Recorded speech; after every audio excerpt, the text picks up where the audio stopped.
ఆ చిన్నవాని యొక్క తల్లిని గురించి ఒక్కసారి ఆలోచిద్దామా? ఆ యేసయ్య దగ్గరికి ఆ బిడ్డను పంపించింది ఆ తల్లి ఆ బిడ్డకు ఏమని చెప్పి పంపించి ఉంటుందో ఒకసారి ఆలోచన చేయండి. అయ్యా, యేసయ్య దగ్గర నేర్చుకో, యేసయ్య వాక్యం నేర్చుకో, యేసయ్యకి చెప్పిన ప్రతి మాట హృదయంలో నిలవబెట్టుకో, యేసు వాక్యమును చేర్చుకో. అయ్యా, ఎవడో ఒక ప్రార్థన చేయి, ఎడతెగ ప్రార్థన చేయి, పట్టుదల కలిగి ప్రార్థన చేయి, ఆసక్తి కలిగి ప్రార్థన చేయి, వాక్యం ముందు లక్ష్యముంచు అని ఆ తల్లి ఆ బిడ్డకు చెప్పి టిఫిన్ క్యారేజ్ కట్టి యేసయ్య దగ్గరికి పంపించింది. ఆ యవల రొట్టెలు ఆ 2 చేపలే ఆశీర్వదించాడు, ఆకాశం వైపు ఎత్తాడు. ఇదిగో 7,000 మందికి 5,000 మందికి జన సమూహములకు ఆయన పంచిపెట్టుగా ఇంకా 12 గంపలు రొట్టెలు మిగిలిపోయినాయి. చూడండి, ఏది వ్యర్థము కాకూడదు.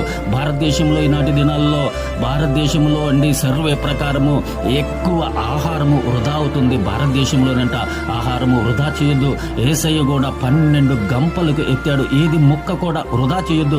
తినే ఆహారము ఎంతో సమృద్ధి కలిగినది. ఎంతో మంది పేదలు ఆహారం లేక అలమటిస్తూ ఉన్నారు. వారందరికీ కూడా ఆహార సమృద్ధి కొరకు ఆహారాన్ని వృధా చేయవద్దు అని ప్రభు అయిన యేసుక్రీస్తు వారు అంటారు. సారెపతు ఎదోరాలు చూడండి, ఆమె దగ్గర ఏమీ లేదు. ఆఖరి దినాలుంది, క్షామం వచ్చింది ఆ దేశంలో క్షామం రాగా ఏలియా ఆమె దగ్గరికి వెళ్ళి, నీ దగ్గర ఏమైందా ఉన్నదా అంటే, పట్టెడు పిండి, బుడ్డిలో కొంచెము నూనె ఉన్నది, అయితే ముందు అప్పము నాకు ఉన్నాడు. ఆ అప్పము ఆమె కాల్చి అతనికి పెట్టిన తర్వాత ఆమె దీవించబడింది.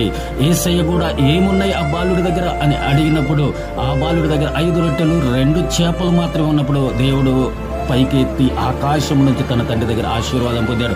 నీ దగ్గర ఏమున్నాయి? ప్రభువుకి ఇవ్వటానికి వెనకాడొద్దు. ప్రభువుకి ఇచ్చే విషయంలో నీవు ఏ ఆలోచన చేయవద్దు. దీవెనకరంగా ఆశీర్వాదకరంగా మారాలంటే, దేవుని రాజ్యం కట్టాలంటే నీవు గుప్పిలి విప్పు సహోదరి సహోదరుడా, దేవుని ఆశ్రయించు సహోదరి సహోదరుడా. నీవు నిశ్చయముగా ఇది నాన్న దీవించబడతావు, ఆశీర్వదించబడతావు. ఆ చిన్న వాని తల్లి ఏ రీతిగా సన్నిధికి పంపించిందో నీవు కూడా ప్రతి ఉదయకాల సమయంలో ప్రార్థన చెయ్యి.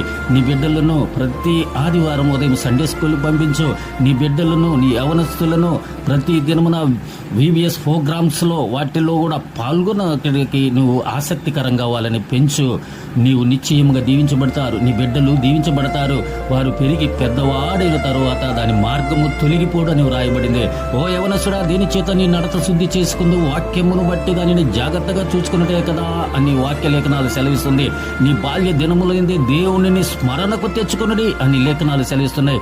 బాల్య దినముల నుంచి ఎదిగే విధానం కలగాలి. ఆ చిన్న వాడిని దగ్గర 5 రొట్టెలు 2 చేపలు కలిగి ఉన్నాడు. వారి తల్లిగారి చూడండి భక్తి. యేసయ్య మీద